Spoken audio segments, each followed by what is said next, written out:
Good evening from Taiwan, and hello everyone around the world. I'm Audrey, Taiwan's digital minister. It is my great honor to be here virtually for this meaningful event to commemorate the 10th anniversary of the Great East Japan earthquake. Taiwan, just like Japan, is a country deeply affected by natural disasters. Taiwanese people and Japanese people also share a natural friendship because of our geographical and cultural affinity. So first of all, I would like to offer my sincere condolences to the victims of the Great East Japan and send my warmest regards from Taiwan. No one wants to see history repeating itself. That is why we need to find ways to learn from the experiences so that we can shape a better future together.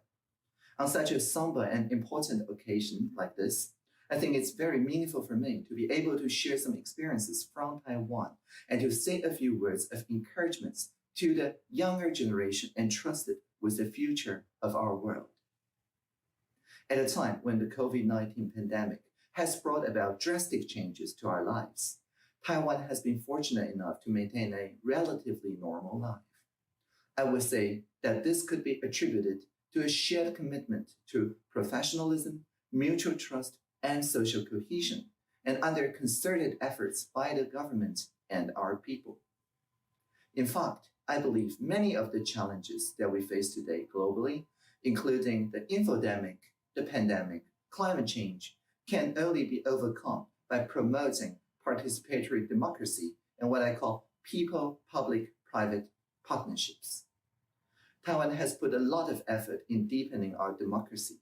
Through the advocacy of civil society and responsive government departments, Taiwan has also sought to actively promote our open government-related policies. In recent years, this has involved the establishment of a public policy participation platform, join.gov.tw, the addition of government contacts of the ministerial participatory officers, and the organization of the presidential hackathon. Internet technology has been used to bring together opinions dispersed throughout our society and transformed into a motivational driving force for creative policies. And as a result, government departments and agencies have been able to then work with the innovative strengths of civil society through collaborative sharing and through brainstorming new solutions for policy and also for daily life-related problems. The creation of the mask rationing map, 100 different apps during the pandemic, is a great example of the positive outcomes resulting from collaboration involving open government data and social sector, economic sector collaboration. The Open Government Partnership was established as an important international open government organization in 2011 by 8 countries, including the United Kingdom and the United States. The core value for which it advocates includes inclusive participation and transparent accountability. The collaboration of government with the civil society on the National Action Plan is paramount. Taiwan, during the OGP Summit in Canada in May 2019, announced our intention to draft such a national action plan, working with civil society to determine our commitments while examining the direction and progress made in the promotion of open government from our national level government as a stepping stone for the entry to the OGP. So we have officially implemented our first Open Government National Action Plan, our NAP, in 2021. This involved announcing 5 major categories of commitment: maximizing application of open data, increasing gender and ethnic group inclusive dialogues, expanding public participation mechanisms, implementing clean administration and government, and then implementing money laundering prevention.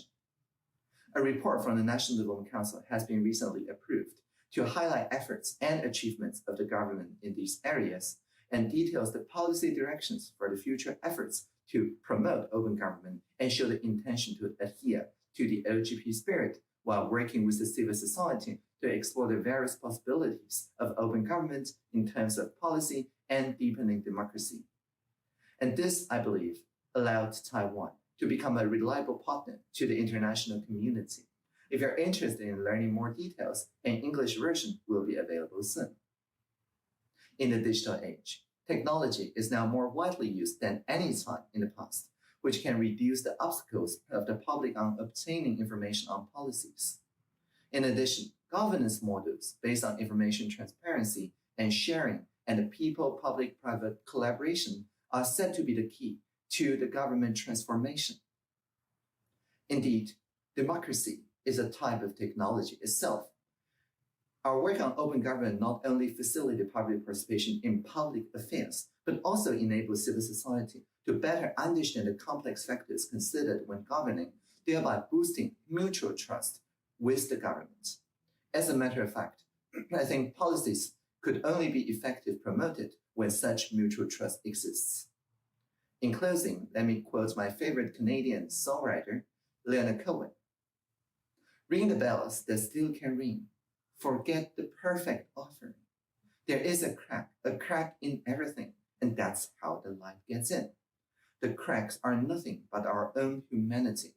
It's a gap through which we learn and grow, and that's what promotes our social innovation and open government work. So don't be afraid to look into the crack, into the gaps. Embrace the imperfect, and remember that's where the light gets in.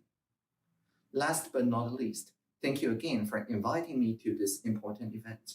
May the courage and inspiration to create a better future be with us. Live long and prosper.